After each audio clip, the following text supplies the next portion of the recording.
Hey, would you like to have a beautiful, abundant garden like the ones you see here on YouTube, but don't know where to start?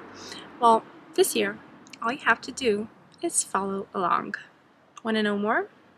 Let's go inside the tiny house. Hey there, thanks so much for being here. My name is Adriana and I garden in beautiful Transylvania, Romania, Zone 6B.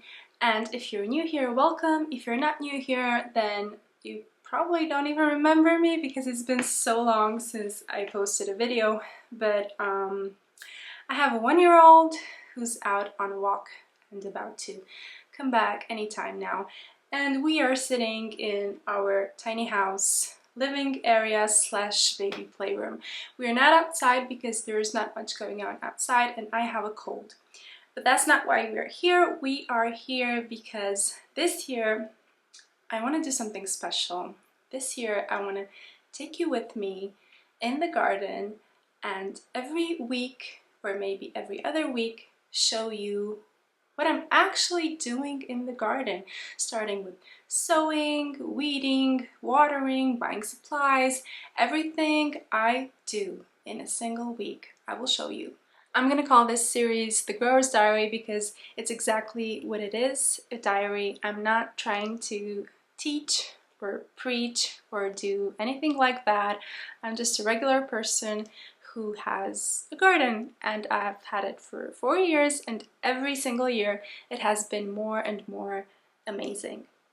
So why should you follow me and why should you give me your precious time here on YouTube? Well, I'm gonna explain that.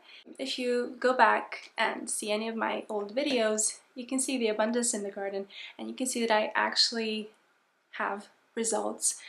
And not only that, but any great garden requires a lot of planning and I'm pretty good with planning, so I can help you with that. And the second reason is that I'm actually a garden blogger. My blog is called tinygardenhabit.com and it is chock full of information, troubleshooting, and anything garden related you might think of. We focus mainly on vegetables, so if you're curious, just go there to tinygardenhabit.com. Okay, so I'm gonna have a couple of obstacles to overcome this year. The first will be the fact that I won't have a grow room anymore. I used to, well, I still do, but that house is going to be renovated, so the room will be gone. I used to have a grow room with 3 grow lights where I started basically my entire garden in modules. And it was great because I could control what goes in the modules and what goes in the ground up to the finest detail. But this year, everything that can be sown directly in the ground will be sown in the ground, and the rest, well, I'm either gonna have to buy seedlings or I'm going to start them in this mini polytunnel that we've recently built. So this is problem number 1. It's direct sowing.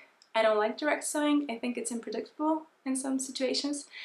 And the second problem that I'm going to have is that I didn't order compost last year. I use compost as mulch. This means that I usually spread about at least 3 inches of compost onto my beds every spring, but I prefer to do it in the autumn because I actually use animal manure, cow manure.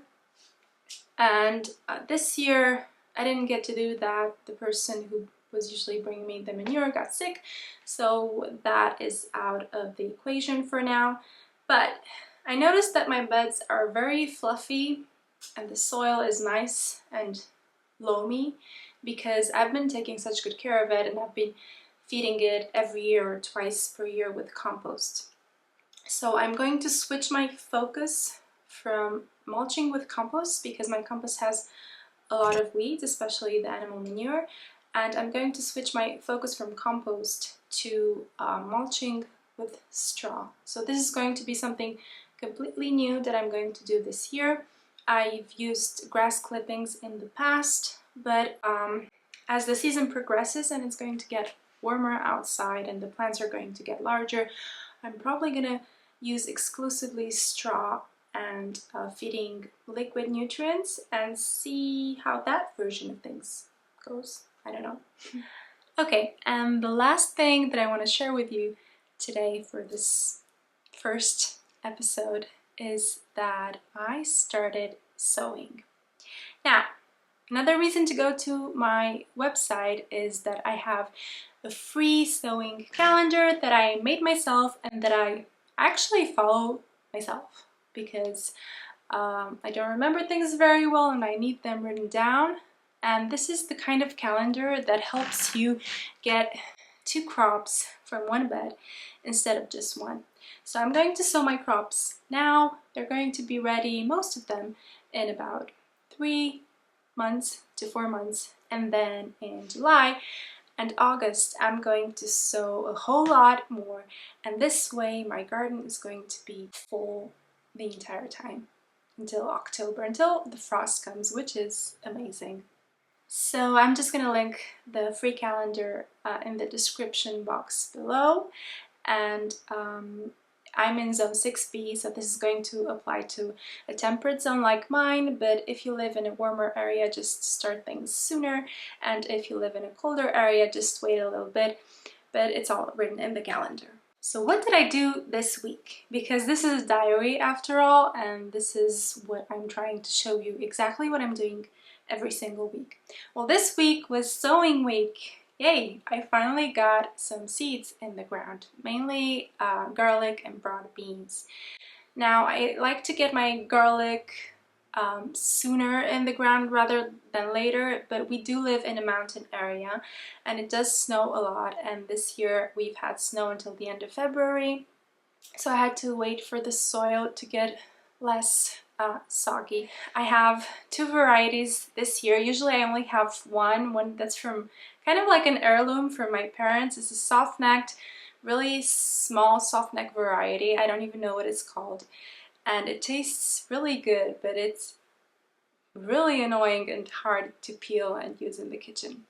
But it's worth it. And the second variety is a big hardneck variety that I got from, I actually got it from my in-laws and last summer, and I kept it in the fridge and it sprouted. So it's going to be a fun experiment.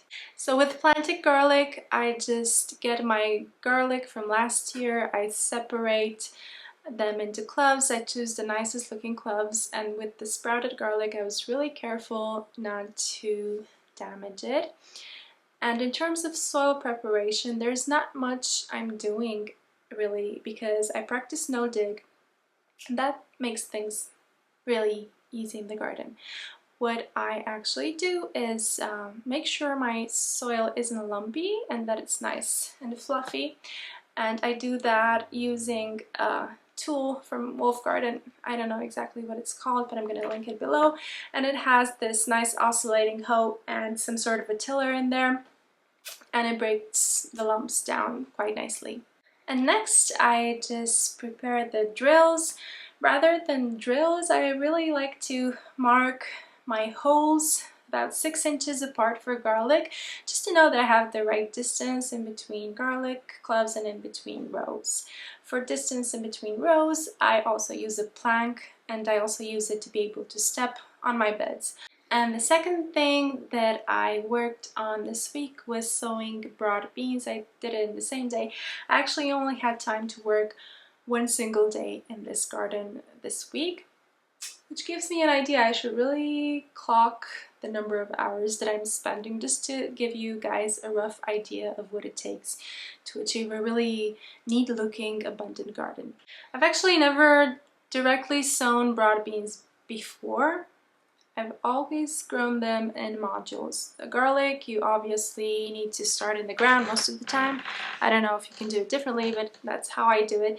But with broad beans, it was really easy just to get that nice looking plant and put it in the ground. And now, since sowing directly, I have to wonder if they're all gonna sprout. But for precautions, I did put 2 seeds in there instead of 1. So we'll see what happens. Maybe I'll have some thinning to do.